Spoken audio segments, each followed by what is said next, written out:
तो दिन में लीव में आता हूँ, लीव में एक केस के इंसिडेंट में मुझे अरेस्ट कर लिया जाता है। आपको 11 जेलों में ट्रांसफ़र किया गया, पर कोई भी जेलर आपको रखने को तैयार नहीं था, ऐसा क्यों? अगर आप रेशियो निकालो हिंदुस्तान का, तो आपको किसी टेररिस्ट की भी 11 जेलें चेंज नहीं मिलेंगी।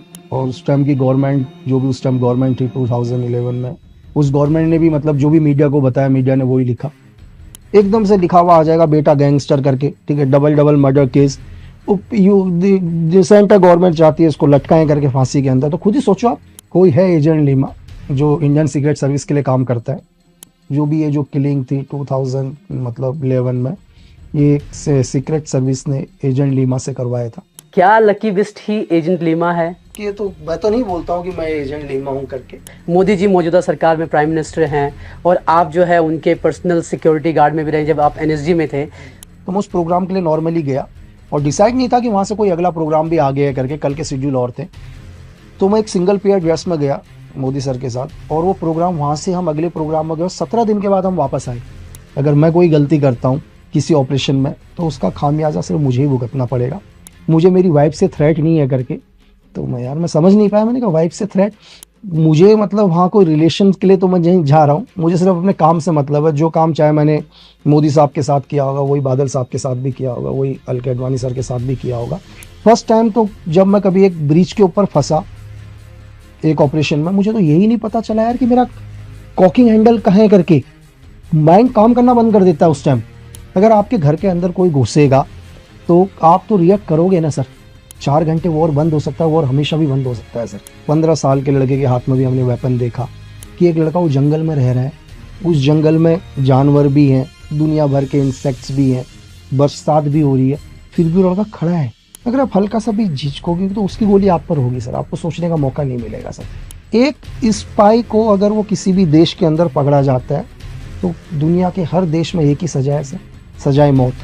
क्योंकि आप एलओसी क्रॉस कर चुके हो, वहाँ आपका कोई दोस्त नहीं है सर। एक देश की कामयाबी के और बर्बादी के पीछे जो सबसे बड़ा हाथ है वो उस देश के इंटेलिजेंस का है सर। वॉर रूम में एक कहानी डिसाइड हो रही है, लेकिन इस कहानी में कोई गलती नहीं होनी चाहिए। ये कैरेक्टर चेंज नहीं होगा सर। मैंने भी अभी 4 एक वेब सीरीज लिखी है, शायद 2024 के अंदर लोगों को देखने को मिल जाएगा। या तो जो भी हमने वही सुनी है। आज भी आप पहाड़ों में चले जाओ ना सर, उनको पता ही नहीं है नौकरी दूसरी भी है करके, कि उत्तराखंड के लोग दुनिया में क्या क्या नहीं कर रहे हैं सर।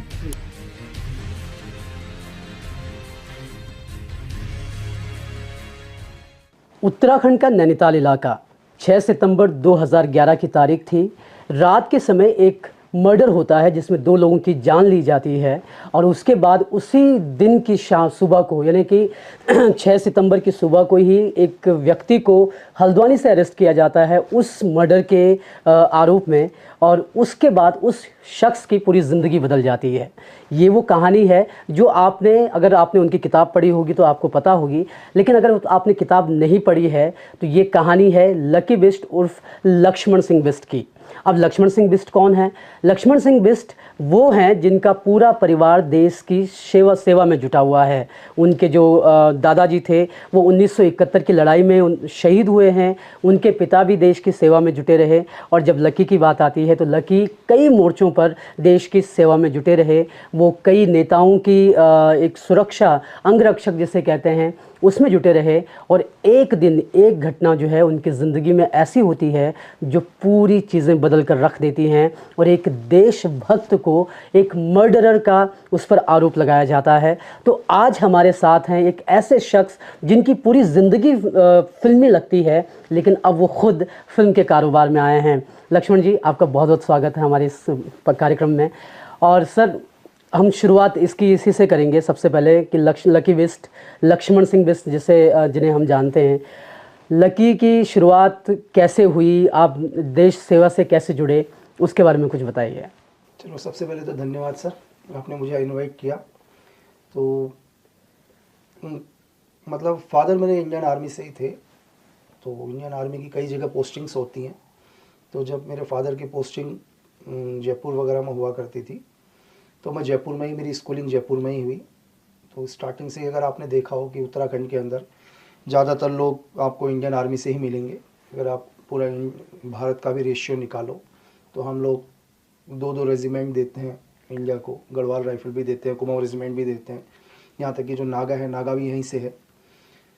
तो यहाँ के जितने भी यूथ है, उत्तराखंड के जो भी यूथ है या जो भी जनरेशन है, वो आर्मी को ही फॉलो करती है, आर्मी में ही ज़्यादा पसंद करती है। अगर आप यहाँ भी देखें, हर घर का आपको पहाड़ों में चले जाएं तो ऐसा कोई परिवार नहीं होगा जिस परिवार में आपको कोई ना कोई बच्चा जिसका आर्मी के अंदर नहीं मिलेगा। तो फौज तो बचपन से ही देखते हुए आ रहे थे, जब से आँख खोली। तो जब जयपुर में पढ़ाई कर रहा था तो लगभग मैं उस टाइम 11th में था।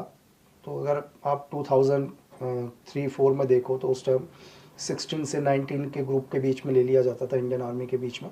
बट आपका जो भी कसम वगैरह आप खाते हैं तो आपकी 18 एज होनी चाहिए थी। तो मैं भी जस्ट 11th के बाद ही मैंने फोर्स ज्वाइन करी। फोर्स ज्वाइन करने के बाद कुछ एक ट्रेनिंग के लिए मैं बाहर गया। बाहर आने के बाद, ट्रेनिंग से आने के बाद जो भी मुझे ड्यूटीज़ मिली, अपनी ड्यूटी वगैरह करी मैंने। तो कंटिन्यू ऑपरेशंस या इंसर्जेंसी में बहुत टाइम हो रहा था। तो मेरे सीनियर्स को मैंने कहा कि मुझे भी पीस वगैरह चाहिए करके। तो चलो, सीनियर ने कहा ठीक है, बहुत टाइम हो गया, बहुत टाइम से पीस मांग रहे हैं। तो मैं दिल्ली आ गया एनएसजी में। तो एनएसजी में आने के बाद लगभग 1 ईयर के समथिंग मेरा टर्नओवर था एनएसजी में। तो एक दिन मैं लीव में आता हूँ, लीव में एक केस के इंसिडेंट में मुझे अरेस्ट कर लिया जाता है, जिसमें मुझे 4 इयर्स जेल भी रहना पड़ता है अंडर ट्रायल। बाद में कोई एविडेंस नहीं मिला, तो उस केस में कोर्ट से मैं बाइज्जत बरी हो गया और आज इंडस्ट्री में as a writer, as a screen play writer work कर रहा हूँ। ये जो लकी विस्ट जिस कहानी को आप सुना रहे हैं, ये एक किताब है जो लकी विस्ट की ज़िंदगी पर जो देश के सबसे फेमस क्रिमिनल जो स्टोरी टेलिंग होती है उसमें है हुसैन जैदी जी, उन्होंने लिखी है। बल्कि ये इतनी ज़्यादा बिकी है ये किताब कि इसका एक नया वर्जन भी आ गया है, नेशनल बेस्ट सेलर ये किताब रही है। तो आप पूरी कहानी इस किताब से भी जान सकते हैं, लेकिन जो इस किताब में नहीं है या फिर जो इस किताब में है और उसके कुछ टुकड़े जो है हम लकी से जानने की कोशिश करेंगे। लकी, जब हम जिस घटना की बात कर रहे हैं, जो 4 साल का जो दायरा रहा, जब उस दौरान बहुत सारी चीज़ें आपके साथ हुई। एक तो ये हुआ कि भाई आपको उस कत्ल के आरोप में पकड़ा गया जो आपने किया ही नहीं, या फिर जो चीज़ें आपके नाम से नहीं थी। यहाँ पर जो किताब भी कहती है, जो हमने किताब में पढ़ा, कहते हैं कि आपको 11 जेलों में ट्रांसफ़र किया गया और कोई भी जेलर आपको रखने को तैयार नहीं था। ऐसा क्यों? अब सर देखो, ये तो जेल प्रशासन ही जाने कि वो क्यों नहीं रखना चाह रहे थे। मैं जिस जेल में भी गया, वितिन वो 1 महीना, 2 महीना, 3 महीना के अंदर जेल ट्रांसफ़र कर दिया गया। तो अब ये जेल प्रशासन को पता होगा कि वो क्यों नहीं रखना चाहते थे मुझे किसी भी जेल के अंदर। तो इन 4 ईयर में लगभग 11 जेलें मेरी ट्रांसफ़र रही हैं। अगर आप रेशियो निकालो हिंदुस्तान का, तो आपको किसी टेररिस्ट की भी 11 जेलें चेंज नहीं मिलेंगी। तो उस गवर्नमेंट में 11 जेलें ट्रांसफ़र हुई। ये क्योंकि जब ये खेल चल रहा था तो एक हल्द्वानी और नैनीताल के इलाकों में एक बड़ा ये हो गया था कि लकी द गैंगस्टर, ये बहुत फेमस हो गया था, जिसके लिए बाद में आपको फिर सफाई भी देनी पड़ी। वो पूरा मामला क्या है, वो थोड़ा सा प्लीज़ बताइएगा। सर, इसमें तो सबसे देखो, जो भी मीडिया ने बिल्कुल जो भी लिखा, लोगों ने उसको पढ़ा। और उस टाइम की गवर्नमेंट, जो भी उस टाइम गवर्नमेंट थी 2011 में, सेंटर में जो भी गवर्नमेंट थी, उस गवर्नमेंट ने भी मतलब जो भी मीडिया को बताया, मीडिया ने वही लिखा। अब जो लोग पढ़ते हैं, देखो, लोग तो इस दुनिया में, आप लोगों के ऊपर मत जाओ, लोग तो बदलते रहते हैं। आपको सिर्फ अपना वर्क करना चाहिए। जो इंसान आपको बुरा कह रहा है वो कल आपको अच्छा बोलेगा, फिर वो आपको बुरा बोलेगा। दुनिया क्या कहती है उससे आपको कोई फ़र्क नहीं पड़ना चाहिए, आपको सिर्फ अपना वर्क करना चाहिए, बस। और उसी वजह से आप 4 साल बाद मेरे ख्याल से एकदम बाइज्जत बरी हो गए उस मामले में। पूरी कहानी जो है आप इसमें जान सकते हैं, क्योंकि हम इस सिलसिले की बात कर रहे हैं। और ये किताब जो है, जो रॉ हिटमैन है, जो लकी की लाइफ पर बनी हुई लिखी गई है, उसमें एक जिक्र आता है एजेंट लीमा का। तो एजेंट लीमा को लेकर के लकी क्या सोचते हैं, या लकी को क्या जानकारी है? सर, एक्चुअली देखिए कि कोई है एजेंट लीमा जो इंडियन सीक्रेट सर्विस के लिए काम करता है, जिसने बहुत सारी कंट्रीज़ के अंदर बहुत सारे ऑपरेशंस करे हुए हैं, ठीक है। तो गवर्नमेंट बोलती है या जो भी लोग बोलते हैं या जो एजेंसीज बोलती है कि एक्चुअली उस टाइम अगर आप 90 या 95 के दशक में चले जाओ, 95 के समथिंग में, तो नेपाल से बहुत सारे आर्म्स वगैरह इंडिया के अंदर आते थे, ठीक है। आपने दिलशाद बेग मिर्ज़ा वगैरह सुना होगा। तो नेपाल गवर्नमेंट ने भी इंडिया के ऊपर एलिगेशन लगाया कि दिलशाद बेग मिर्ज़ा को हमारी सीक्रेट सर्विस ने ख़त्म करवाया करके, या जो भी उसको मरवाया। तो लेकिन ऐसा नहीं है कि दिलशाद बेग मिर्ज़ा के मरने से आर्म्स डीलिंग या जो भी इन्फिल्ट्रेशन हो रही थी वो बंद हो गई। चाहे वो आर्म्स के मामले में लगा लो आप, चाहे फेक करेंसी में मांग लो, ठीक है। आर्म्स तो फिर भी चल रहे थे, क्योंकि एक उत्तराखंड अगर आप देखो तो हम लोग जस्ट नेपाल के पड़ोसी हैं। अगर जहाँ पर यहाँ के लोगों के बहुत सारे रिश्तेदार हैं जो नेपाल के अंदर है, आते और जाते हैं, जो इनोसेंट पीपल हैं, लेकिन इन्हीं का फ़ायदा उठा के कुछ एंटी नेशनल्स, कुछ टेररिस्ट लोग या जो देश हमारे देश से प्यार नहीं करता, वो वेपन्स वगैरह आज भी सप्लाई कर रहा है, उस टाइम भी करता था। तो इस आर्म्स के जो भी बड़ा एक रैकेट था, उसको ख़त्म करने के लिए किसी एजेंट लीमा को एक टास्क दिया गया।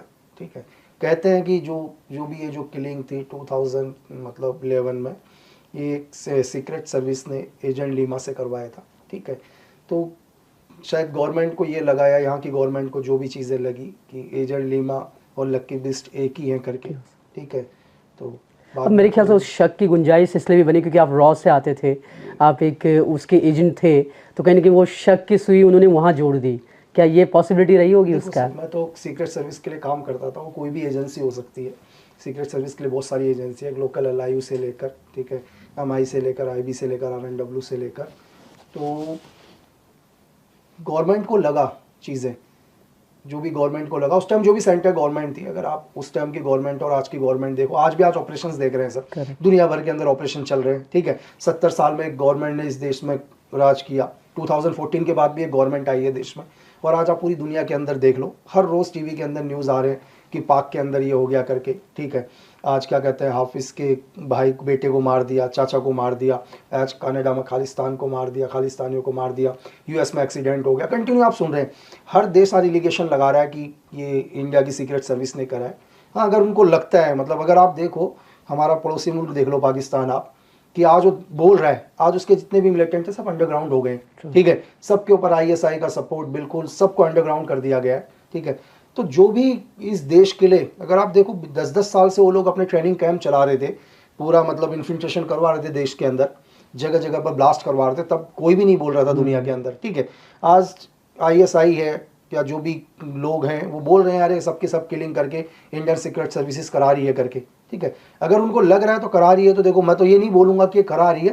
देखो, एक टेररिस्ट होता है वो हर देश का दुश्मन होता है सर, वो हमारा ही दुश्मन नहीं है। ठीक है, हर देश का दुश्मन है, क्योंकि एक आतंकवाद जब तक आपके ऊपर नहीं बीतेगा आपको समझ में नहीं आएगा। करेक्ट, हमने मतलब हमारे देश ने बहुत कोशिश करी US को टेररिज्म, तो नहीं माना कोई भी टेररिज्म। जब उनके ऊपर 11 हुआ, ठीक है, तब उन्हें पता चला यार कि टेररिज्म की होता है करके। ठीक है, क्योंकि जब खुद के ऊपर बीती, तो हम कंटिन्यू पिछले कई सालों से बोल रहे हैं कि यार हम आतंकवाद से जूझ रहे हैं करके। ठीक है, अगर आज आप देख लो, आज आप प्रेजेंट में आप कश्मीर जाके देख लो, और आज से आप 10 साल पहले कश्मीर जाके देखते तो आपको धरती और आसमान का फर्क मिलता सर।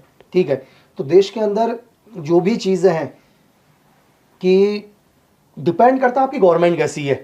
देखो, सोल्जर आज भी वही हैं जो 20 साल पहले थे, लेकिन एक पावरफुल लीडर आपको क्या पावर देता है वो डिपेंड सिर्फ एक लीडर की है। अगर कोई भी देश प्रोग्रेस कर रहा है या दुनिया में बहुत आगे जा रहा है, तो उसका जो भी श्रेय होगा सर वो एक देश के लीडर को होगा।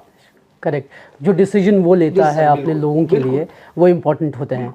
अब हम क्योंकि हम सरकार की बात कर रहे हैं, और मैं उत्तराखंड पे भी आप बात करना चाहूँगा, क्योंकि लकी बिस्ट को रॉ हिटमैन के तौर पे इस किताब ने तो फेमस कर दिया, लेकिन उत्तराखंड में उत्तराखंडी जो पहाड़ी लकी है उसके बारे में भी हम जानेंगे। लेकिन क्योंकि आपने मौजूदा सरकार की बात की, मोदी जी मौजूदा सरकार में प्राइम मिनिस्टर हैं, और आप जो है उनके पर्सनल सिक्योरिटी गार्ड में भी रहे जब आप NSG में थे। मैं जानना चाहूँगा कैसा एक्सपीरियंस था आपका उनके साथ काम करने का? नहीं, अच्छा एक्सपीरियंस था सर, क्योंकि जब मैं NSG गवर्नमेंट में था तो बहुत सारे मतलब CM या बहुत सारे जो सेंट्रल मिनिस्टर हैं उनके साथ रहने का मौका मिला, तो दिख जाता है सर एक आदमी 24/7 आवर काम कर रहा है सर, है ना। इस एज पर भी, जिस एज पर आप लगा लो ना, लोग मतलब अपने घरों में रेस्ट करते हैं अपने पोतों के साथ, चीज़ों के साथ, एक आदमी मतलब हमसे भी ज़्यादा वर्क कर रहा है। ठीक है, आज मतलब मैं आपको बताऊँ एक एक्सपीरियंस, मैं एक दिन एक प्रोग्राम में गया था, और जस्ट मुझे था कि यार एक सर का प्रोग्राम है यहीं पर अहमदाबाद में, एक प्रोग्राम है, तो मैं उस प्रोग्राम के लिए नॉर्मली गया, और डिसाइड नहीं था कि वहाँ से कोई अगला प्रोग्राम भी आ गया है करके, कल के शेड्यूल और थे। तो मैं एक सिंगल पेयर ड्रेस में गया मोदी सर के साथ, और वो प्रोग्राम वहाँ से हम अगले प्रोग्राम में गए, 17 दिन के बाद हम वापस आए। मैं 17 दिन तक एक ही ड्रेस में रहा, तो सेम हाल सोचो ना कि सर को भी नहीं पता था उनका अगला प्रोग्राम कहाँ है करके, एकदम से प्रोग्रामिंग चेंज हुए, वो अपने घर तक भी नहीं आए और वहीं से हम लोग अहमदाबाद से ही सीधे ऑल ओवर इंडिया के भ्रमण में रहे और 17 दिन के बाद वापस आए। तो आप इससे अंदाज़ा लगा लो कि जिस आदमी को ये था कि यार मुझे 1 घंटे का प्रोग्राम अहमदाबाद में करना है और वो आदमी 17 दिन के बाद वापस आ रहा है, तो आप इस चीज़ से देख सकते हैं। नहीं, ये तो होगी मोदी जी की बात, क्योंकि अब वो काम कर रहे हैं और वो नज़र भी आता है। लेकिन जब मैं बात करता हूँ लकी विस्ट, जो उनके अंगरक्षक थे, सिक्योरिटी गार्ड थे, वो व्यक्ति जो है एक प्लानिंग करके नहीं गया था, दिमाग में था भी नहीं कि कहीं और भी जाना है।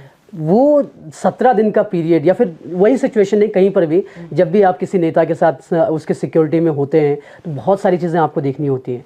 As an agent, as an security guard उस टाइम पे क्या, कैसे आपके दिमाग काम करते हैं? बिकॉज मैं एक आम आदमी हूँ, मुझे इन चीज़ों का ज़्यादा पता नहीं है, लेकिन क्योंकि आप उस फील्ड से आए हुए हैं, तो क्या आपकी स्ट्रैटेजीज रहती हैं, किस तरह से काम आप लोग करते हैं? देखो एक्चुअली सर क्या है कि जो भी मेरी ट्रेनिंग रही वो तो ऑपरेशंस के लिए ही रही। तो मुझे लगा यार कि कई बार बहुत सारे ऑपरेशंस करे हैं यार, सीआई में रहते रहते इस दुनिया को भी देख लें करके, ठीक है। तो ऑपरेशंस करना बहुत आसान है मेरे लिए। अगर आप बोलो कि यार किसी ऑपरेशन में जाना है, किसी हाइड आउट पर जाना है, या किसी एनिमी को मतलब ख़त्म करना है, ठीक है, या किसी के बारे में इंफॉर्मेशन निकालनी है, तो बेटर है, ईजी है। ईजी इसलिए है क्योंकि उसमें गलती करूँगा तो मैं ही भुगतूंगा सर। अगर मैं कोई गलती करता हूँ किसी ऑपरेशन में तो उसका खामियाजा सिर्फ मुझे ही भुगतना पड़ेगा। लेकिन यहाँ पर क्या है, अगर मैं किसी भी जिसका भी मैं सिक्योरिटी ऑफिसर या पर्सनल बॉडीगार्ड हूँ, उस सिचुएशन में क्या होता है कि आप अगर देखो तो कोई भी वीआईपी क्या है, उसका रिलेशन पब्लिक के साथ बहुत है ना। अगर कोई भी वीआईपी ये नहीं चाहता इस देश का, चाहे वो प्राइम मिनिस्टर हो या सीएम हो या सेंट्रल मिनिस्टर हो, वो कभी नहीं चाहेगा पब्लिक उससे नाराज़ हो, ठीक है। अब उस सिचुएशन में बहुत मुश्किल क्या होती है कि पब्लिक को नाराज़ नहीं करना और पब्लिक को नियर भी नहीं आने देना। हज़ारों की भीड़ है, ठीक है, पता है कि बहुत सारी हमारी सिक्योरिटी एजेंसीज लगी हैं बीच में, लेकिन फिर भी कि हर आदमी कभी भी चाहता है कि यार वो अपने जो भी नेता है जिसके लिए वो 2-2 घंटे से वेट कर रहा है, वो उससे आके मिले, है ना। तो इस सिचुएशन में जो भी आपका जिसके भी आप इस टाइम प्रोटेक्ट कर रहे हैं जिसको, वो भी नहीं चाहता कि यार पब्लिक से बदतमीजी से बात करें, उसको दूर करें। इस सिचुएशन में बहुत मुश्किल हो जाता है कि कैसे इस चीज़ को हैंडल करना, क्योंकि आप जिसके सिक्योरिटी ऑफिसर है उसे भी आपको नहीं लगना चाहिए और पब्लिक को भी नहीं लगना चाहिए। वो सिचुएशन बहुत मुश्किल होती है उसके बीच की, और उसको आप लोग काफ़ी बखूबी हैंडल करते हैं। मतलब बहुत तरीके से कि सामने वाले को भी नहीं लगना चाहिए और आप अपना काम भी कर ले। करेक्ट। एक मुझे किस्सा याद आता है कि आपने किताब में भी उसका जिक्र किया है, अरुणाचल प्रदेश के सीएम के शायद आप रहे हैं सिक्योरिटी गार्ड, अगर मैं गलत नहीं बोल रहा हूँ तो। वहाँ पर उनकी वाइफ जब उनसे मिलने आती है तो वो प्लीज़ वो बताइए। एक्चुअली आसाम के मैं एक्चुअली एक्स सीएम थे उस टाइम, प्रफुल्ल कुमार मोहंतो, ठीक है। तो एक यंग सीएम, अगर आप उनके बारे में पढ़ो तो Guinness book of world record है उनका कि सबसे छोटी उम्र में सीएम रह चुके हैं वो। तो जस्ट मैं पहुंचा ही था वहाँ, तो नेक्स्ट दिन मुझे उनके साथ जाना था। तो एक प्रोग्राम था, उस प्रोग्राम में मैं मार्केट में गया तो क्या देखता हूँ कि यार एक लेडी बार बार, एक मैम है, बार बार नज़दीक आने की कोशिश कर रही है, बहुत ज़्यादा, है ना। तो बहुत ज़्यादा नज़दीक आने की कोशिश कर रही थी। मैंने एक आध बारी तो मतलब कोशिश करी कि अंदर नहीं आने दूँ उनको, नज़दीक नहीं आने दूँ, फिर भी वो आने की कोशिश कर रही थी। तो अब मुझे लगा क्या करें यार, मैंने हल्का सा उनका पैर का एक सैंडल था उस पर पैर रखा और हल्का पुश किया, तो मैम का सैंडल जब टूट गया, तो कोई भी अगर कोई भी लेडी हो उसका सैंडल टूट गया तो रोड पर नंगे पाँव ही नहीं चलेंगी। तो फिर थोड़ी देर के बाद मुझे लगा कि यार चलो ठीक है जो भी है। जब प्रोग्राम वगैरह ख़त्म हुआ तो सर ने मेरे को बुलाया, तो मैं बोला यार, तो बोला यार कि लक्की, बोला हाँ, बोला कि मुझे मेरी वाइफ से थ्रेट नहीं है करके। तो मैं समझ नहीं पाया, मैंने कहा वाइफ से थ्रेट? बोला जिनका आपने सैंडल वगैरह तोड़ा वो मेरी वाइफ थी करके। तो ये था कि हमें नहीं पता होता कि कौन आपके नज़दीक है कौन नहीं, क्योंकि मैं कुछ दिन के लिए गया हूँ, मैं महीने भर के लिए गया हूँ, 45 डेज़ के लिए गया हूँ। उस टाइम मुझे सिर्फ ये पता है कि मुझे अगर मैं रिश्तेदारी जानने लग जाऊँगा, चीज़ें जानने लग जाऊँगा, तो वही टाइम ख़त्म हो जाएगा। तो इसीलिए आप जो है, जो फोकस आपका है जिस बंदे की रक्षा करना है उस पर आप फोकस रखते हैं। आपने महंतों के अलावा राजनाथ सिंह जी के इसमें भी रहे हैं आप, वेंकैया नायडू हो गए और प्रकाश सिंह बादल के यहाँ पे भी आपने किया है।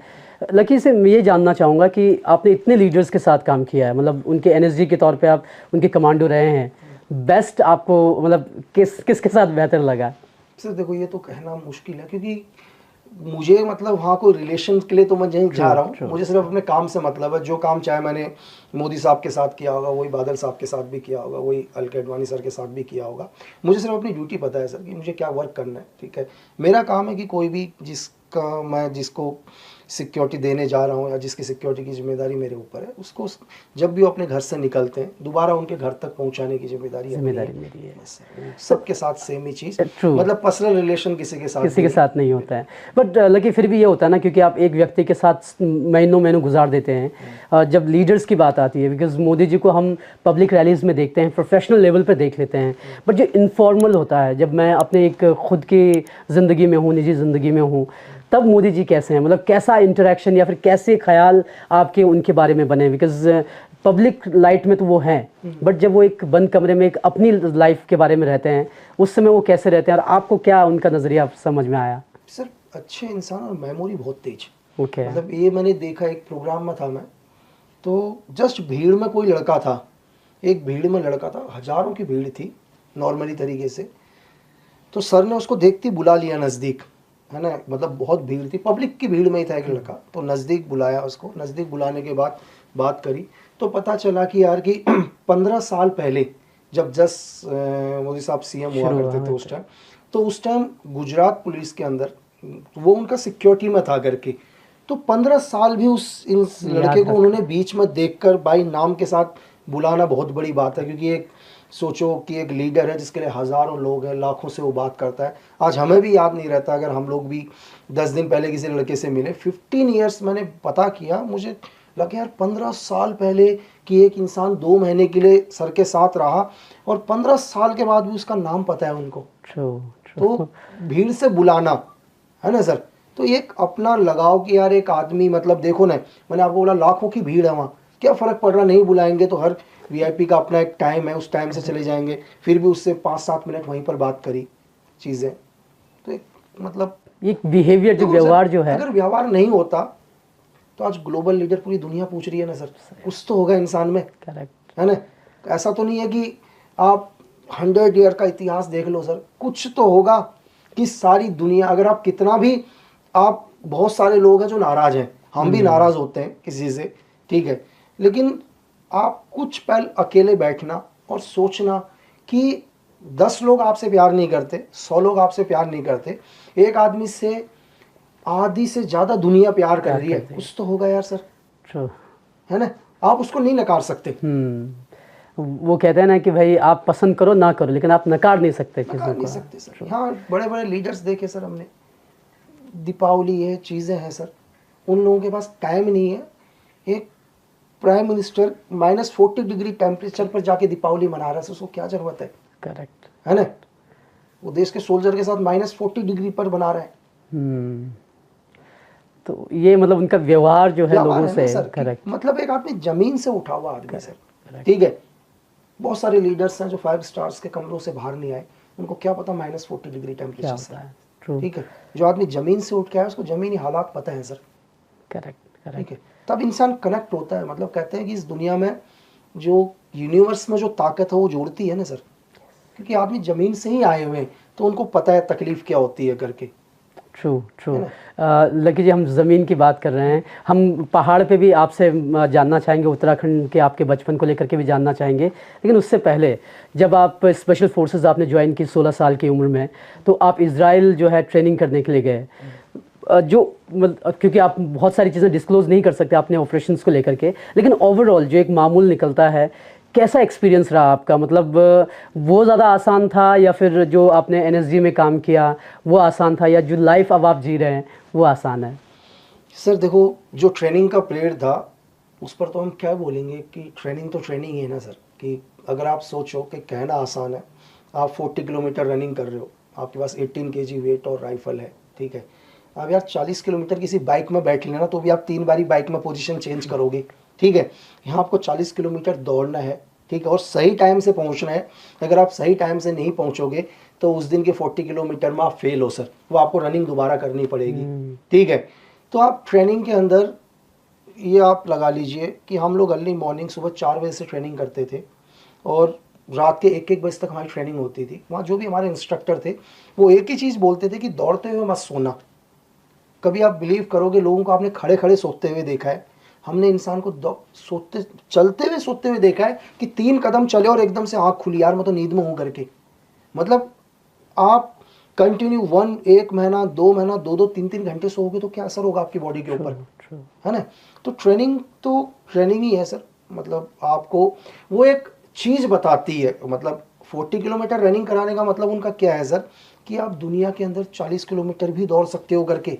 अगर आप एक इंसान से बोलो, एक सिविलियन है या कोई भी है, आप उसको बोलो यार तो 30 किलोमीटर दौड़ लेगा 25 केजी वजन के साथ, मना करेगा।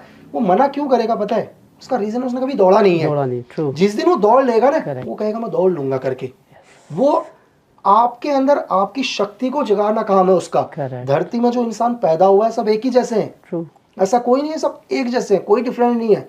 लेकिन रीज़न क्या है, एक इंसान को अपनी शक्ति का एहसास होता है सर कि मैं कर सकता हूँ। ट्रेनिंग वही चीज़ है कि आपको वो एहसास दिलाना कि मैं इस चीज़ को कर सकता हूँ करके।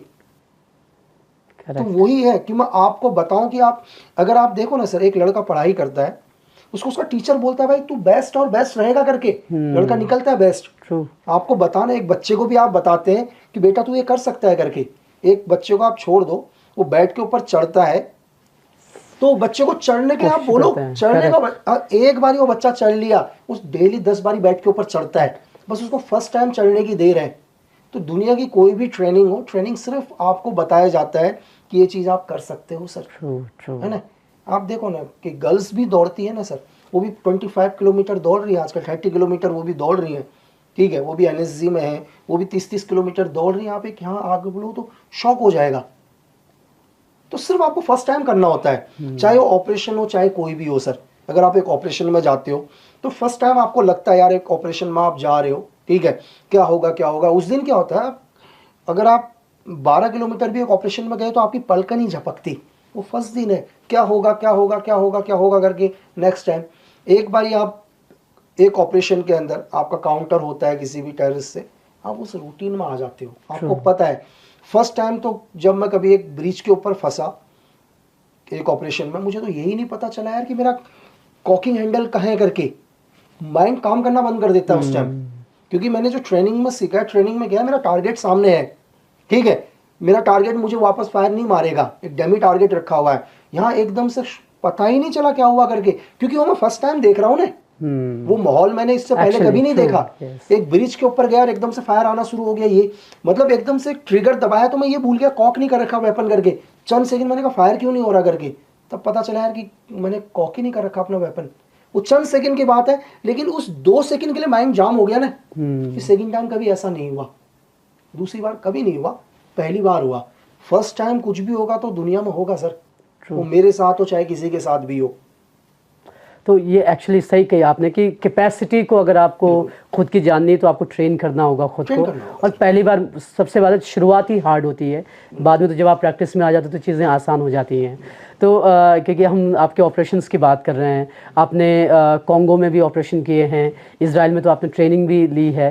एक अभी मुद्दा चल रहा है इज़राइल और गज़ा का, आपने न्यूज़ में बहुत चल रहा है। तो लकी क्योंकि इज़राइल में रहे हैं, आपने काफ़ी टाइम वहाँ पे गुजारा है, उस समय किस तरह का माहौल था या फिर क्या आप इस पे पूरी राय रखते हैं? सर देखो, जब से अगर यूएन ने जब से दोनों का बंटवारा किया, देखो गाज़ा का क्या, जो भी अरब देश है उनकी एक ही मांग है कि 1 स्टेट सर, है ना, 1 स्टेट। वो चाहते हैं कि एक ही स्टेट हो, शुरू से ही चल रहा है, ठीक है।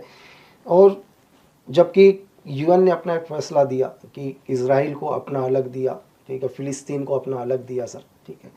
तो आप अगर देखो इज़राइल तो टेररिज्म से तो झेल ही रहा है सर, आप किसी भी टाइम देखो, ठीक है। एक ऐसा मुल्क जो हर तरफ से उसके दुश्मन देशों से घिरा हुआ है, ठीक है। तो अभी जो आप हमास का देख रहे हैं, तो अगर हम मैं ज़्यादा तो इस बात में नहीं जाऊंगा कि क्या चीज़ है, लेकिन कुछ भी हो, एक टेररिज्म ऑर्गेनाइजेशन घुसा किसी कंट्री के अंदर, उन्होंने अपनी सेफ्टी करी सर। इस टाइम जो इस टाइम मुद्दा चल रहा है, हमास के कुछ एक लोग गए, उनका एक फेस्टिवल चल रहा था, उस फेस्टिवल पर उन्होंने उनके जो भी एलओसी को क्रॉस करके उनके लोगों को बंधक बनाया। चीज़ है, अगर आपके घर के अंदर कोई घुसेगा तो आप तो रिएक्ट करोगे ना सर। अगर आप उत्तराखंड में रह रहे हैं या हिंदुस्तान के किसी भी रह रहे हैं, कल मैं आपके घर के अंदर जाऊंगा, आप क्या करोगे? आप तो रिएक्ट करोगे। दुनिया का कोई भी हो, कोई भी करेगा, है ना। जो एक कमरे के मकान में रह रहा हो या पूरा देश जिसके पास हो, एक्शन तो करेगा ना सर। वो सिर्फ आपके घर के अंदर घुसे हैं, उन्होंने अपने घर से निकालने के लिए एक एक्शन किया सर। आप उसको दुनिया कुछ भी बोले कि बोले, देखो एक बहुत बड़े सीनियर ने मेरे कहा है सर कि कभी जो बोला है कि वॉर कभी सेना नहीं लड़ती है सर। एक उनकी बहुत अच्छी लाइन रही कि जो वॉर होता है उसको सेना नहीं लड़ती है, सोल्जर तो कभी वॉर लड़ते ही नहीं है सर। ठीक है, आज दुनिया के अंदर वॉर होता है सर, आप देखो बस ऊपर से एक ऑर्डर आता है, वॉर बंद, वॉर बंद हो जाती है सर, दोनों सोल्जर हाथ मिलाते हैं, तो वॉर लड़ता कौन है? दो देशों के अंदर आप सोचो कि वॉर चल रहा है, जब दो देशों के अंदर वॉर होता है तो थोड़ी देर के लिए बोला जाता है कि वॉर को 4 घंटे के लिए बंद करा दो, 3 घंटे के लिए बंद करा दो, हमारे लोग निकल रहे। 4 घंटे वॉर बंद हो सकता है, वॉर हमेशा भी बंद हो सकता है sir. Very true, very true, है ना? जब आप 4 घंटे के लिए वॉर बंद करा सकते हो तो क्या आप हमेशा के लिए वॉर बंद नहीं करा सकते सर? तो फिर मैं आपको कहूँगा वॉर कभी सोल्जर नहीं लड़ता सर। तो लकी जी, हम इज़राइल की बात करें तो आपने बहुत बखूबी उस चीज़ को बोला कि कभी भी एक सैनिक जो है वो वॉर नहीं लड़ता, ऊपर वाले जो है महकमे जो है उनकी तरफ से आता है, उसके कई भी रीज़न हो सकते हैं। मैं लकी से जानना चाहूँगा, क्योंकि इज़राइल में आपने, मुझे लगता है कि आपने ट्रेनिंग ली है, लेकिन क्या हमास से कभी सामना हुआ है आपका? नहीं सर, एक्चुअली मैं तो वहाँ ट्रेनिंग के लिए गया था, तो मेरा इजराइल गया, इजराइल फोर्स या इजराइल स्पेशल फोर्स या मोसाद की तरफ से मुझे वर्क नहीं करना था ओनली। बाकी बहुत सारे ग्रुप्स रहे हैं दुनिया में जिनके साथ बहुत बारी मैं मिला भी हूँ, जिनके साथ ऑपरेशंस भी करें। ठीक है, तो बहुत लोगों को जानने का मौका मिला। एक 15 साल के लड़के के हाथ में भी हमने वेपन देखा।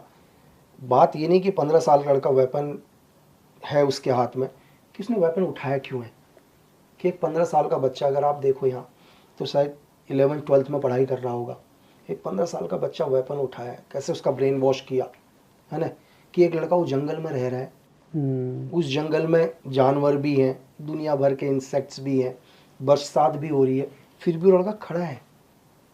लेकिन ऐसा क्यों नौबत आई कि एक 15 साल का बच्चा वेपन उठा रहा है सर?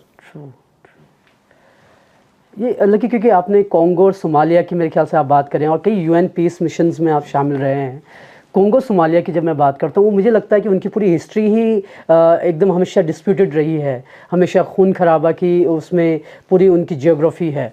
जब आप वहाँ पर थे और किस तरह के, बिकॉज एक सैनिक के तौर पर जब आप काम करते हैं तो आपके ऑर्डर्स होते हैं कि आपको भाई दुश्मन को आपको एलिमिनेट, उसको निकालना है वहाँ से।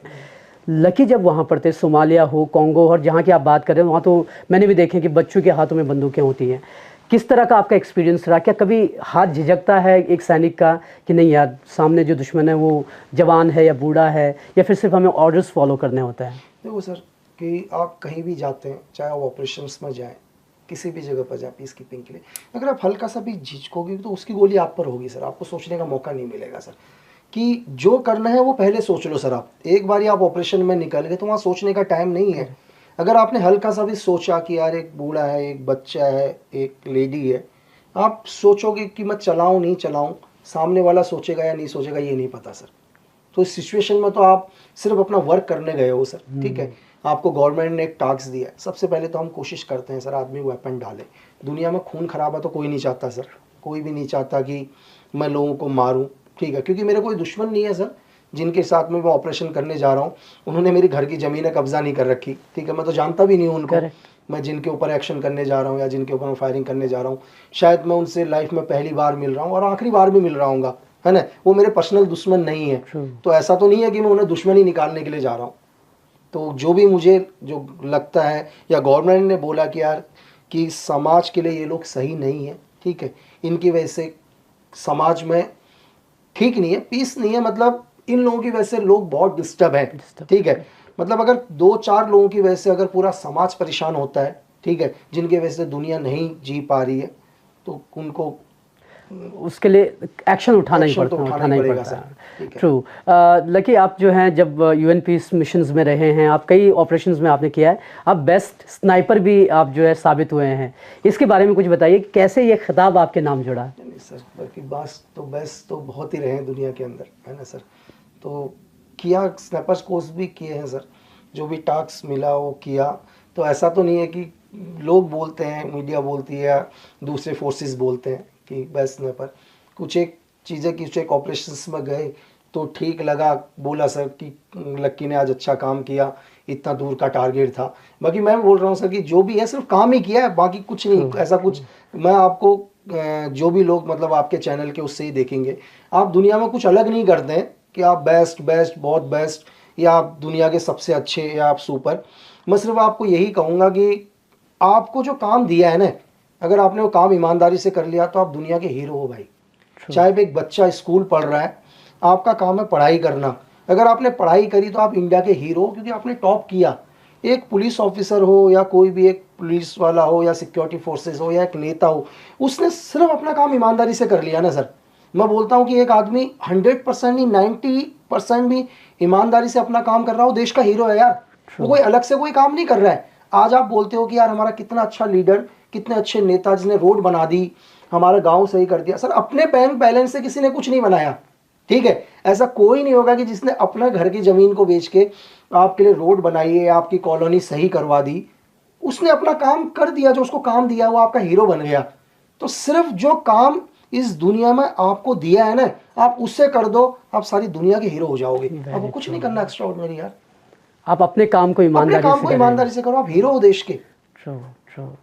और इसमें जैसे कि आपने किसी इंटरव्यू में कहा था कि अगर आप टैक्स भी भरते हैं और उसको ईमानदारी से अगर आप कर रहे हैं तो। बहुत सारे लोग मुझे बोलते हैं कि सर मुझे देश के लिए करना है, बहुत मैसेज आते हैं इंस्टा में, देश के लिए करना है, देश के लिए करना है ना। यार आप टैक्स दे दो ना गवर्नमेंट को यार, तो मेरे लिए आपसे बड़ा देशभक्त तो कोई है ही नहीं ना। एक लड़का है, मत करो आप ये अपना सिग्नल को मत तोड़ो, आप अच्छे देशभक्त फॉलो कर रहे हो लॉ को यार। करेक्ट। जरूरी नहीं है कि आप बॉर्डर में ही जाके गोलियां चलाओ यार कि आप देशभक्त हो। आप अपना काम ईमानदारी से कर रहे हो यार। आप गाड़ी से गए हो, आपने रोड के ऊपर नहीं फेंका वेस्ट आइटम, तो आप देश का सबसे बड़ा ईमानदार आदमी जो अपने देश को साफ रखना चाहते हो। मैंने आपको अभी भी बोल रहा हूँ कि जो LOC के ऊपर जो गोलियां चला रहे हैं, जो ऑपरेशन कर रहे हैं, देशभक्त वही नहीं, देशभक्त वो हर आदमी है जो अपने देश से प्यार करता है, इस देश का लॉ नहीं तोड़ता है। आपको प्रूफ करने की जरूरत ही नहीं मैं देशभक्त हूं करके, आप सिर्फ अपना काम कर लो ईमानदारी से, आप देशभक्त हो। True, very true. मैं ये भी कहूँगा सर कि दुनिया में कोई भी देश अगर प्रोग्रेस करता है तो उसमें हर आदमी का योगदान होता है सर। करेक्ट। हर इंसान का योगदान जो भी उस देश से जुड़ा हुआ है, ठीक है। एक देश को खराब करने के लिए सिर्फ एक व्यक्ति बहुत होता है, लेकिन उस देश को आगे ले जाने के लिए 100% लोगों का हाथ होता है उसके पीछे। Correct, very true, very true. तो लोगों का साथ होगा तो देश का विकास भी होगा। क्योंकि हम घूम फिर करके लकी की ज़िंदगी पर आ जाते हैं। आपने कई ऑपरेशंस किए हैं, आप कई सर्विसेज में रहे हैं। एक चीज़ मैं जानना चाहूँगा, और ये हर कोई जानना चाहेगा जो मेरी तरह है।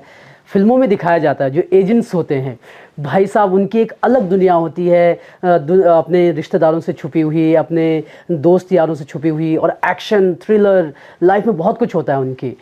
लकी क्योंकि उन दौर से गुजरे हुए हैं, तो क्या ये कितना, मतलब जो फिल्मी हीरो होता है हमारा एजेंट, वो रियल लाइफ से कितना मैच खाता है? देखो सर कि आप दुनिया में जो भी हमारे इंडिया की ऑडियंस है जो फिल्म्स देखती है, आपको या दुनिया को कौन सी फिल्म देखना पसंद है सर? देखो इंसान किस फिल्म को देख के तालियां बजाता है, जो भी ऑडियंस है, जो हम खुद नहीं कर पाते लाइफ के अंदर, आपको वही चीज़ अच्छी लगेगी ना सर। आपका हीरो प्लेन से जंप लगा रहा, आप क्यों उसमें तालियां बजाते हो? क्योंकि हम नहीं कर सकते। जो काम आप कर रहे हो अगर वही मैं पिक्चर दिखा दो आपको पसंद ही नहीं आएगा, तो मैं भी कर रहा हूँ करके भाई नॉर्मल। तो मतलब जो लोगों को पसंद है मेकर वो दिखाना चाहते हैं सर, ठीक है, लोग उसमें तालियां बजाते हैं। क्योंकि मैंने आपको अभी भी बोला कि आपको वही फिल्म या वही दुनिया में वही सीन्स अच्छे लगते हैं जो आप खुद नहीं कर पाते। आप तालियां बजाते हो, एक आदमी 25 लोगों को गोली मारता है, क्योंकि आप नहीं कर पाते तो आप कहते हो यार चलो, मतलब खुश तो होते हैं उस चीज़ को देखकर, ठीक है। तो रियल लाइफ में या फिल्म में या सही दुनिया के अंदर धरती और आसमान का फ़र्क है सर। जब भी मैं आपसे एक छोटा सा एग्जांपल बताता हूँ कि हर आदमी के इस देश में जो भी हैं उसके खुद के भी दुश्मन होते हैं, नॉर्मल छोटे मोटे भी। अगर आप कभी जो आपका दुश्मन हो या जिससे आपका झगड़ा चल रहा हो, आप उसके घर के बगल से भी गुजरते हैं तो आपकी आंखें खुल जाती हैं सर, मतलब मेरा दुश्मन इस घर में रहता है, इस मोहल्ले के अंदर रहता है, ठीक है। जबकि आपको पता आप अपने देश में रह रहे हो, आपके देश में आपकी पूरी सिक्योरिटी है, पुलिस है, सब कुछ है, पैरामिलिट्री फोर्स है, आर्मी है, हर चीज़ है, लेकिन आप एक LOC को क्रॉस कर रहे हो जहाँ पर हर आदमी आपको एनिमी नजर आएगा सर, और आपका एनिमी ही है वो। करेक्ट, ठीक है। एक स्पाई को अगर वो किसी भी देश के अंदर पकड़ा जाता है तो दुनिया के हर देश में एक ही सजा है सर, सजाए मौत, ठीक है। तो उसमें क्या है कि जैसे ही आप कहीं जाते हो आपका 30% तो कॉन्फिडेंस वैसे ही खत्म हो जाता है सर। वो ह्यूमन नेचर है, क्योंकि आप LOC क्रॉस कर चुके हो, वहाँ आपका कोई दोस्त नहीं है सर, और जो आपसे मिलने आ रहा है, हो सकता है एक और आपका सेकंड एजेंट हो, आपका एसिड हो, वो आपसे 10 दिन के बाद मिलने आ रहा है, लेकिन इस 10 दिन के बीच में क्या हुआ आपको पता ही नहीं है ना। हो सकता है वो आपका बहुत भरोसेमंद आदमी हो, लेकिन क्या पता वो भी मजबूरी में हो। तो यहाँ वहां तो दोस्त से भी मिलने में डर रहता है सर। Very true. तो मतलब ये सोल्जर्स की लाइफ जो है रियल में बहुत ग्लैमराइज किया जाता है, लेकिन रियल लाइफ में उनको बहुत खतरों से गुजरना पड़ता है एक्चुअली। स्पाई की लाइफ तो लाइफ के अंदर बहुत ही मतलब, मैं आपको इस दुनिया के अंदर आप किसी भी देश में चले जाओ सर, कि एक देश की कामयाबी के और बर्बादी के पीछे जो सबसे बड़ा हाथ है वो उस देश के इंटेलिजेंस का है सर। इस दुनिया की अगर सबसे महंगी चीज़ इंफॉर्मेशन से महंगी चीज़ दुनिया में कुछ भी नहीं है सर। ठीक है, अगर हम लोग बोले कारगिल, तो कहीं ना कहीं इंफॉर्मेशन, आपके इंटेलिजेंस का थोड़ा सा, आपकी इंटेलिजेंस क्यों नहीं थी, इंटेलिजेंस का फेलियर। ठीक है, क्यों आपको इंक नहीं था कि चीज़ें करने वाला है, क्यों आपको नहीं था कि आपके देश के अंदर ताज पर एक इंसिडेंट होने वाला है, एक टेररिज्म अटैक होने वाला है, क्यों नहीं पता था आपको। कहीं ना कहीं इंटेलिजेंस का फेलियर ना सर। तो अगर जिस देश की इंटेलिजेंस सर, सोल्जर बाद में लड़ते हैं, वॉर बाद में होता है, उसको पहले ही ख़त्म करा जा सकता है अगर आपकी इंटेलिजेंस अच्छी हो।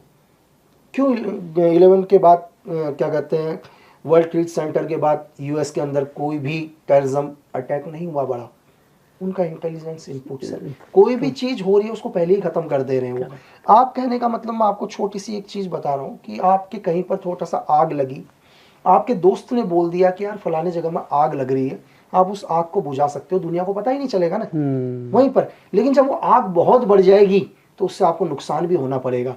तो इस दुनिया में आपके देश के लिए अगर उसके खिलाफ कोई भी बात उठ रही है, उसको वहीं दबा दो, तो आपके देश में कभी भी कोई अटैक नहीं होगा, कोई टेररिज्म अटैक नहीं होगा।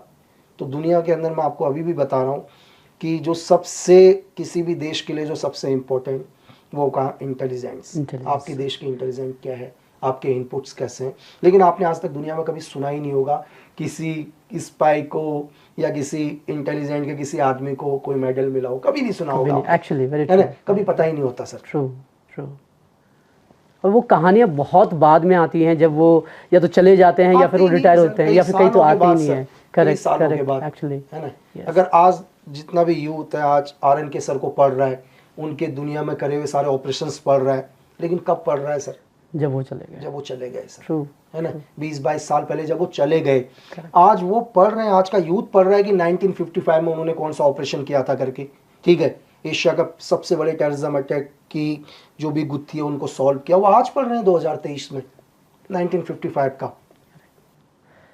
लकी जी, ये इस चीज़ में ना मैं ये पूछना चाहूँगा, क्योंकि आप भी उस तरह की सर्विस में रहे हैं, क्या कभी ये महसूस होता है कि यार सरकार की तरफ से हमें वो सम्मान नहीं मिला जिसके हम हकदार थे, या फिर लोगों की तरफ से उस नज़र से हमें नहीं देखा जाता जिस तरीके से कुछ सैनिकों को देखा जाता है या कुछ नेताओं को देखा जाता है? नहीं सर, ऐसा देखो कि ऐसा कभी नहीं है, या तो फिर आप वही करो ना सर, आपको अगर ज़्यादा ही लाइमलाइट में आना है, ज़्यादा आपको मेडल ज्वाइन करना है, आप गेम में चले जाओ सर, खेलो, है ना, आपको मेडल्स ही लेने हैं ना सर। ठीक है, मैं आपसे ये कह रहा हूँ सर, सिर्फ आप जब रात को सो तो आपको सुकून मिलना चाहिए, वो मेडल भी सब यहीं धरे रह जाएंगे दुनिया के अंदर, सब चीज़ें यहीं रह जाएंगे। जब भी मतलब आप जब भी मॉर्निंग में उठो या रात को आप सो, तो आपके दिल को बहुत सुकून मिलना चाहिए कि आज मैंने दुनिया का सबसे अच्छा काम किया है सर। आपको किसी को प्रूफ करने की ज़रूरत नहीं है सर। और मैं हूँ या कोई भी हो या आप हो, आपको नहीं प्रूफ करना मैं अच्छा हूँ या मैं ब्रेव हूँ या मैं बहुत, भाई मैं हूँ, मैं ठीक हूँ, बस तुम क्या सोचते हो मुझे कोई फर्क नहीं पड़ता। तुम मौसम के हिसाब से चेंज हो जाओगे यार, आज मैं अच्छा कर रहा हूँ तो आज मैं अच्छा हूँ, ठीक है, कल मैं जेल में था, मैं गैंगस्टर था, कल मैं कुछ और चीज़ करूँगा, तो दुनिया का तो हर बार राय चेंज होती है सर। तो आप किसके लिए कह रहे हो, आप किसको दिखाओगे? अगर आपको चलो मेडल भी मिल गया चीज़, आप किसको दिखाने के लिए कर रहे हो? आप वो मेडल किसको दिखाओगे ना सर? आपको खुद को सही है ना कि मैं ठीक हूँ भाई, मैं सही कर रहा हूँ करके, तो आपको दिखाने की ज़रूरत नहीं है सर, किसी को दिखाने की जरूरत नहीं है, सिर्फ आपको पता होना चाहिए आप क्या कर रहे हो करके, आप गलत हो या सही हो, वो आपको पता होना चाहिए सर। आपको किसी को प्रूफ करने की जरूरत ही नहीं है ना सर। करेक्ट। आप अगर ये बताओगे कि यार मैं दुनिया का सबसे अच्छा आदमी, तो क्या हो जाएगा उससे? कुछ नहीं होगा उससे।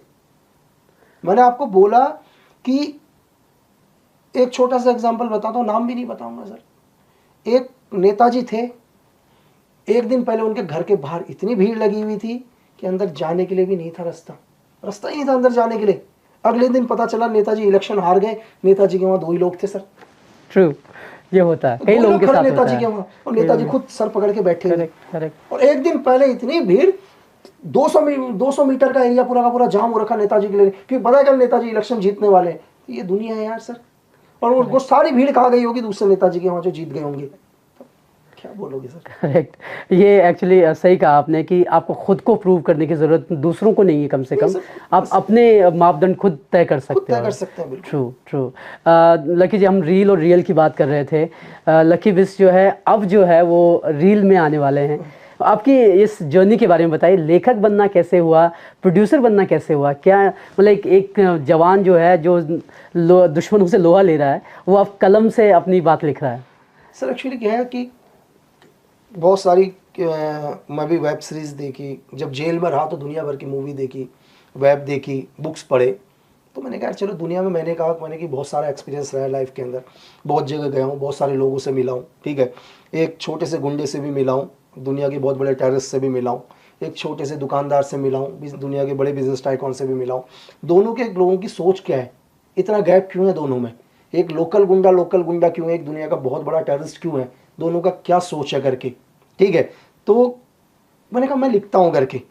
जब मैं लिखने लगा तो गया मैं मुंबई में, कुछ एक प्रोडक्शन हाउस को सुनाया, बहुत अच्छा लगा उनको रियल वर्ल्ड समझ में आया, है ना। वो तो वहाँ के बहुत सारे राइटर्स हैं, जो भी चीज़ है जो रिसर्च करके लिखते हैं, ठीक है, कि यार क्या हो रहा होगा। मैं तो यार पूरी जी कर आया हूँ, वही उतारा, लोग खुश हुए और बहुत ईजी लगा, ऐसा मुश्किल भी नहीं लगा मुझे। कि जब भी हम लोग ऑपरेशन में जाते थे तो हम एक ऑपरेशन प्लान करते थे। अगर ऑपरेशन 72 घंटे का ऑपरेशन है या कोई बड़ा एक ऑपरेशन है जिसमें इंट हासिल करना है, तो हम लोग भी एक पूरा का पूरा मतलब स्क्रिप्ट बनाते थे, लेकिन हम एक A4 के पन्ने में बनाते थे और उसमें बिल्कुल मिस्टेक नहीं होनी चाहिए, ठीक है। बिल्कुल भी एक बार जो ऑपरेशन प्लान हो गया, चाहे वो 3 दिन का हो या 30 दिन का हो, ठीक है। लेकिन मुझे यहाँ लगा वो भी एक कहानी है, मतलब ऐसा कुछ नहीं था। हम एक ऑपरेशन में जाते थे, अगर सपोज करो 30 डेज़ का मुझे एक ऐसा ऑपरेशन करना है जिसमें मुझे कुछ इंक लेके आना है या कोई बड़ा ऑपरेशन है बाहर जाके, तो उसमें हम पहले से डिज़ाइन कर लेते थे A4 के पेज में कि मैं कौन हूँ करके, मैं लक्की बिस्ट हूँ या कोई और हूँ, है ना, XYZ। मुझे वहाँ कौन मिलेगा, मुझे क्या बताना है, मुझे किसके नज़दीक पहुँचना है, मुझे किसको वॉच करना है तो पूरी एक कहानी। वॉर रूम में कहानी डिसाइड हो रही है, लेकिन इस कहानी में कोई गलती नहीं होनी चाहिए। ये कैरेक्टर चेंज नहीं होगा सर।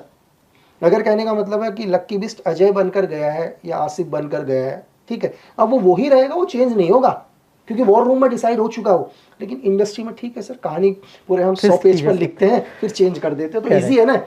यार लगता है कैरेक्टर ठीक नहीं है करके, तो बहुत इजी है सर कि बिल्कुल बनने के बाद भी 20 दिन के बाद भी बोलते हैं यार इस कैरेक्टर में मजा नहीं आ रहा, कैरेक्टर और अच्छा होना चाहिए करके। तो ये तो मुझे लगा यार ये तो आसान ही है, ऐसा तो कुछ नहीं है, और इसमें गलती भी हो गई तो कोई बात नहीं, सुधार लेंगे नेक्स्ट टाइम। ट्रू, रियल से रील आसान है, तो ये है। क्योंकि आपकी ज़िंदगी पे जो लकी विस्ट की ज़िंदगी पे रॉ हिट में लिखी गई है, उसमें तो फिल्म आ रही है 2024 में, तो लकी विस्ट के प्रोडक्शन से या फिर लकी विस्ट की राइटिंग पे कोई किताब? हाँ सर, ये मैंने भी अभी 4 एक वेब सीरीज़ लिखी है, शायद 2024 के अंदर लोगों को देखने को मिल जाएगा।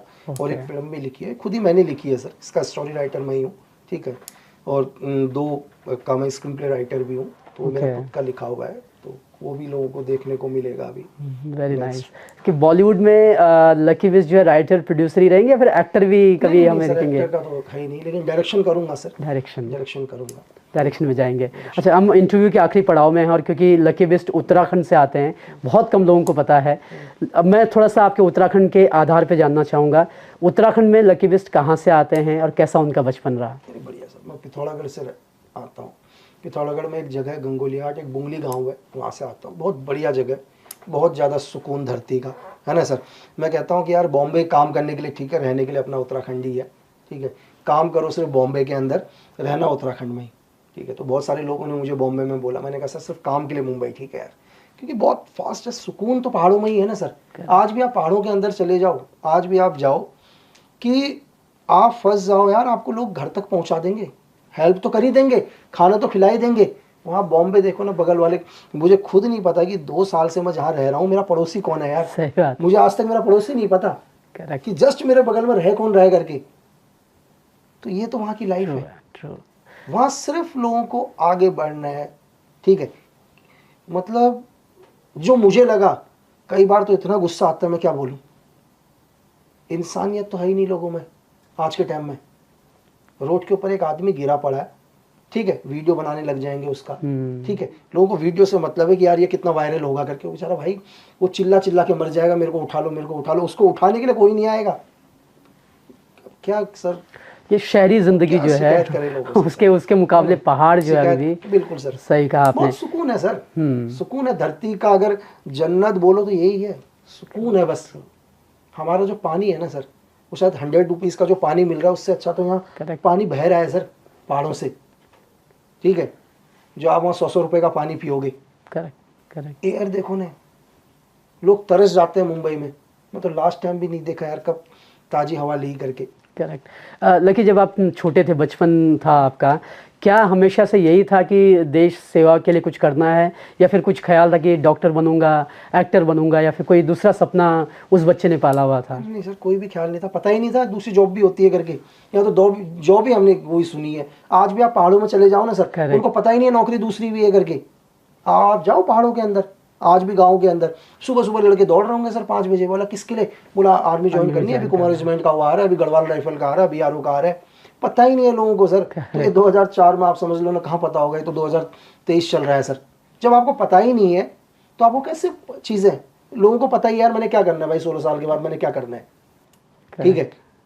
तो ये होता है, ये सही कहा आपने कि अधिकतर पहाड़ी जो है वो उनका टारगेट ये होता है कि सेना में जाना है, और उसी वजह से हम पहाड़ी जो हैं ज़्यादातर या तो सरहद पे हैं, या फिर आप जैसे लोगों की तरह दुनिया के अलग अलग कोनों में काम कर रहे हैं। लकी जी, पहाड़ी जो है ना बड़े सीधे साधे भोले भाले होते हैं। एंड जब लकी जेल गए हैं, जब उन पे आरोप लगाया गया, तो उनके परिवार की स्थिति में समझना चाहूँगा कि किस तरह, क्योंकि आपने एक इंटरव्यू में कहा कि मैं नहीं चाहता कि मेरी माँ मेरी बायोग्राफी पढ़े, तो क्या माहौल था, किस तरह का भावनाएं थी? यार सर आप खुद ही सोचो ना सर कि हमारी ज़िंदगी में मैंने घर वालों ने पुलिस स्टेशन भी नहीं देखा भाई आज तक, ठीक है। एकदम से लिखा हुआ आ जाएगा बेटा गैंगस्टर करके, ठीक है, double murder case, centre government चाहती है इसको लटकाएं करके फांसी के अंदर। तो खुद ही सोचो, आप बताने की ज़रूरत ही नहीं है सर, आदमी खुद ही समझ जाएगा। दुनिया के जो मेरी फैमिली के साथ हो सबके साथ ही होगा, ऐसा नहीं कि मेरी कोई अनोखी है धरती के अंदर, वो सबके साथ ही दुनिया में सेम होगा सर, ठीक है। इससे बड़ा चार्ज ही नहीं है। IPC 302, IPC 120B sir, gangster act भी भाई आपको तो डिक्लेयर कर दिया गया था, मीडिया ने तो आपको डिक्लेयर ही कर दिया था कि ये गैंगस्टर है। एक पहला केस चल रहा है सर लाइफ के अंदर, पहला और आखिरी केस, वो भी बाइज्जत भरी सर, गैंगस्टर भी बिल्कुल।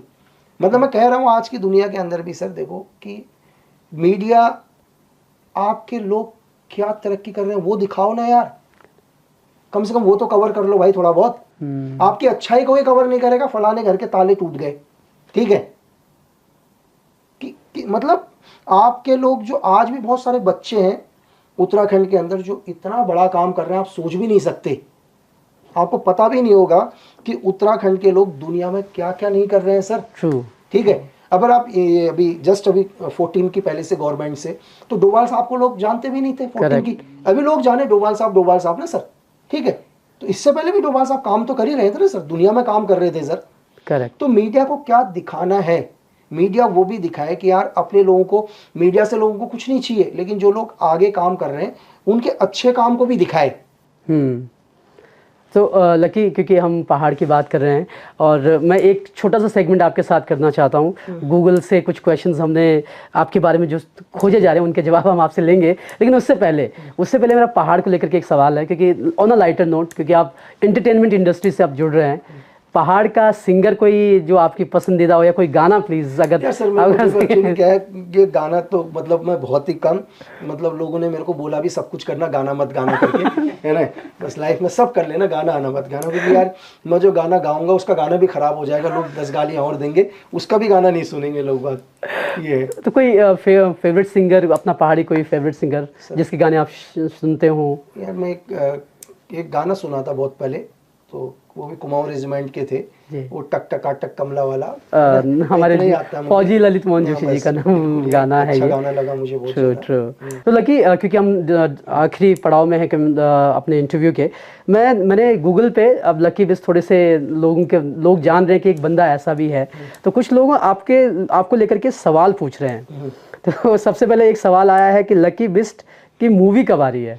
सर मूवी 2000 देखो जस्ट अभी यार आ जाएगी 2024 के समथिंग में आ जाएगी, ठीक है, क्योंकि देखो फिल्म बनने में थोड़ा सा टाइम लगता है ना, किसी आदमी के बहुत पैसे खर्च होते हैं, ठीक है। अभी जस्ट बुक आई है और मैं इनको बता दूं कि अभी ये बुक हिंदी में भी आ रही है शायद। रॉ हिटमैन की बात कर रहे हैं लकी। इसी पर अभी जो सीरीज या जो फिल्म आएगी तो थोड़ा सा टाइम पैसा लगता है लोगों का, क्योंकि 50 करोड़ 60 70 100 करोड़ खर्च होने लोगों के, ठीक है। तो उसमें थोड़ा सा अगर आप सपोज करो यार एक मॉल भी बनाते हो, आपका घर भी बनाते हो, तो आपके घर बनने में भी आपको 3-4 महीने लग जाते हैं। अगर आप एक मॉल बनाते हो तो मॉल की कीमत भी शायद 15-20 करोड़ रुपए होती है, तो उसमें भी साल भर लगता है।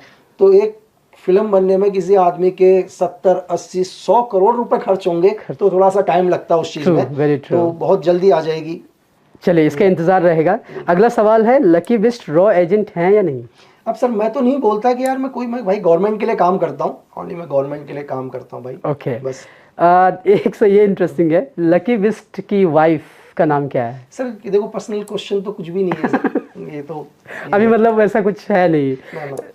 ओके तो ये है बायोपिक मूवी आपने बता दी है कौन सी आपकी आ रही है, और लकी बिस्ट इंटरव्यू जो आप सवाल पूछ रहे हैं वो आप ये इंटरव्यू देख सकते हैं, इसमें आपको ज़्यादातर जानकारी लकी बिस्ट को लेकर के मिल जाएगी।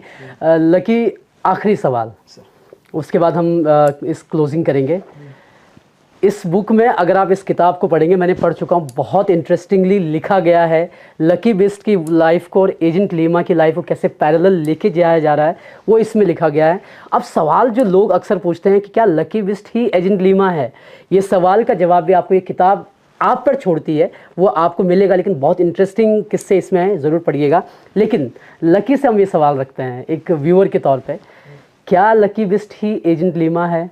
नहीं सर, ये तो मैं तो नहीं बोलता हूँ कि मैं एजेंट लीमा हूँ करके, है ना, लोग बोलते हैं सर, ठीक है, कई सीक्रेट सर्विस बोलती है, जो भी देखो कुछ जगह पर हमसे प्यार भी किया जाता है, कुछ नहीं भी प्यार किया जाता है, तो कुछ लोग बोलते हैं कुछ बोलते नहीं है।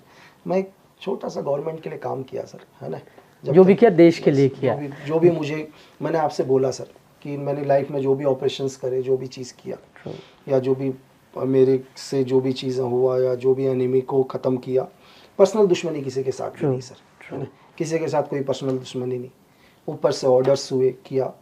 मैं आपको बोलूं कि पर्सनल तो सर हमने एक ऑटो वाले को भी गाली नहीं दी है सर।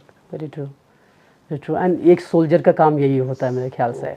तो ये था घुघुती के हिल टॉक्स में आज हमारे साथ एक ऐसे शख्स थे जिन्होंने देश सेवा की है, जिन्होंने ज़िंदगी के वो पल देखे हैं जहाँ कोई जाना भी नहीं चाहता, लेकिन उसके बाद भी वो उन संघर्षों से निकलकर मजबूती से खड़े हैं और एक नए फील्ड में नए तौर पर सामने आ रहे हैं। और उम्मीद करते हैं कि उनकी जो फिल्म आएगी, और जो रॉ हिटमैन, पहले तो ये किताब आप पढ़ लीजिए, बहुत इंटरेस्टिंग है, एंड जो फिल्म आएगी वो भी आप देखेंगे, और जो उनकी लिखी हुई फिल्में आएंगी वो भी हम देखने वाले हैं। तो लकी बिस्ट के बारे में आपने सब कुछ जाना, पहचाना उनको, एक सोल्जर क्या होता है वो आपने लकी बिस्ट के थ्रू जाना, और किस तरीके की ज़िंदगी वो जीते हैं वो उन्होंने बताया। और एक सीख जो सबसे इम्पॉर्टेंट उन्होंने दी कि अगर आप अपनी क्षमताओं को खोजना चाहो तो आप उन्हें खोज सकते हैं।